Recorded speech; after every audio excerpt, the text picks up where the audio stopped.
এই ল দি একটু ফোনটা ঢুকাই দে দি। তোমার মাইয়া কই গেছে এত রাত্রে? ওইটারে আর পিছিয়ে দিবি রে মু।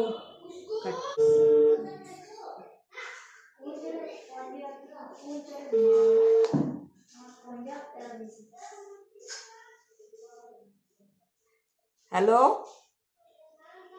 হ্যাঁ তুই কই? সন্ধ্যা হইছে, তুই এখনো দি ঘরে আও নাই?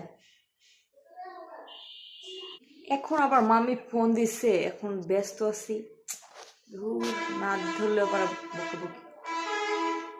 হ্যালো, হ্যাঁ মুই ওই পিজ্জা পিজ্জা পার্টি হরতে আসছি। ফোন দিও না, পরে কথা বলবো হানে। আর ওই মুই এই 8টার মধ্যে চলে আসবো। ঠিক আছে মাম্মি? তুমি পিছে পার্টি করো। তো পিছে পার্টি আইস তোমার মানুষের বাড়িতে পিছে পিছে আনিয়ে পিছে পার্টি করাম। তুই সন্ধ্যার আগে ঘরে ঢুকবি। আর নাহলে তোর বাপের কি রে আইস, তোরে জ্যানটা মারি দিমু তোরে। তোরে পিছে দিয়ে মারি দিমু। আমার কথা শুনিয়ে রয়েছে, আমি যদি তোরা এই সন্ধ্যা